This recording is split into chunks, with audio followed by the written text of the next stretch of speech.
Hello guys, back again with me. Perkenalkan, nama saya Oscar Obaje Polii. Saya mahasiswa dari Universitas Pembangunan Indonesia, Fakultas Teknik Elektro, semester 7. Nah, pada kesempatan kali ini, saya akan membahas materi tentang yaitu budaya dan perilaku organisasi. Nah, ini sekilas dari identitas saya. Teman-teman bisa lihat pada slide yang saya buat. Kita langsung saja. Nah, yang pertama yang akan kita bahas yaitu definisi budaya organisasi. Kemudian ada fungsi budaya organisasi. Dan kemudian sumber dan proses penciptaan budaya organisasi. Lalu karakteristik budaya organisasi. Dan kemudian yang terakhir ada penciptaan budaya organisasi yang etis. Nah, kita langsung saja bahas materi yang pertama, yaitu definisi budaya organisasi. Nah, teman-teman bisa lihat pada slide yang saya buat. Nah, pengertian budaya organisasi yang secara umum untuk lebih mudah dipahami yaitu sistem nilai-nilai yang dipahami bersama oleh seluruh anggota organisasi. Nah, sengaja disosialisasikan serta dapat terimplementasi pada perilaku dan sikap masing-masing karyawan yang hidup dalam kehidupan berorganisasi. Nah, itu teman-teman bisa lihat di slide yang saya buat.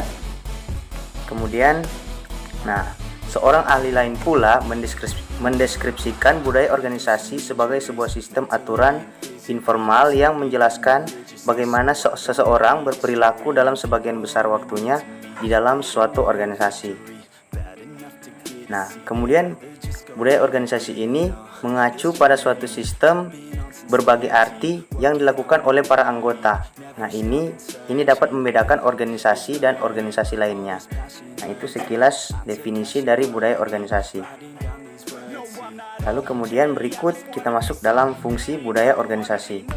Nah, fungsi budaya organisasi ini ada beberapa. Ini yang saya ambil. Nah, yang pertama itu meningkatkan rasa kepemimpinan. Nah, budaya organisasi ini berfungsi sebagai identitas yang meningkatkan rasa kepemilikan dan loyalitas bagi seluruh anggotanya.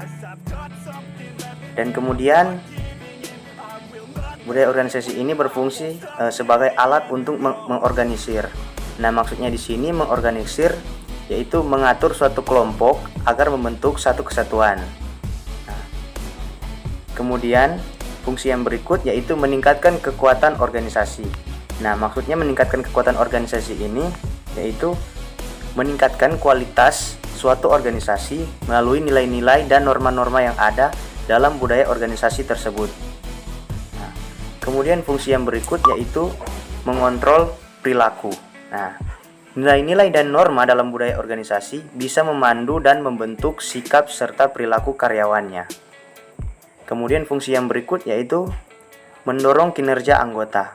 Nah, budaya organisasi ini berfungsi juga membantu mendorong seluruh anggota organisasi atau karyawan perusahaan untuk meningkatkan performa kerja. Nah, baik itu dalam jangka pendek maupun jangka panjang.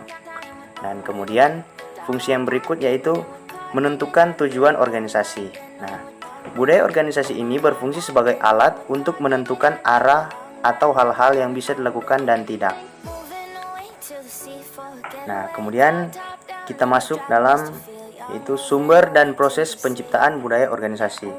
Nah, ini materi yang saya dapat, teman-teman bisa lihat dalam slide yang saya buat. Nah, di sini para pendiri perusahaan mempunyai peranan yang sangat penting dalam pembentukan suatu budaya organisasi. Nah, ini itu sumber dan proses penciptaan budaya organisasi ini dapat dilakukan dengan 3 cara. Nah, yang pertama yaitu teman-teman bisa lihat.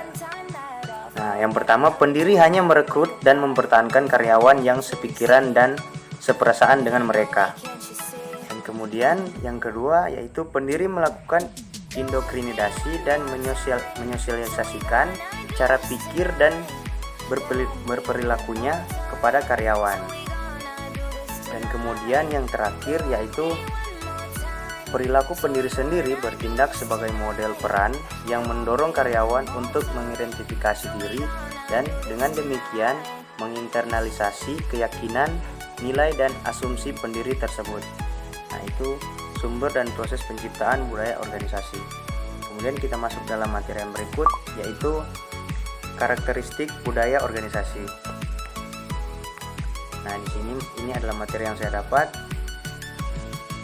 Nah, yang pertama yaitu inovasi dan keberanian mengambil resiko.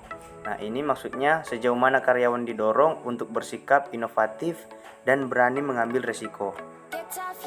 Nah, dan kemudian yang kedua yaitu perhatian pada hal-hal rinci. Nah, sejauh mana karyawan diharapkan menjalankan presisi, analisis, dan perhatian pada hal-hal detail.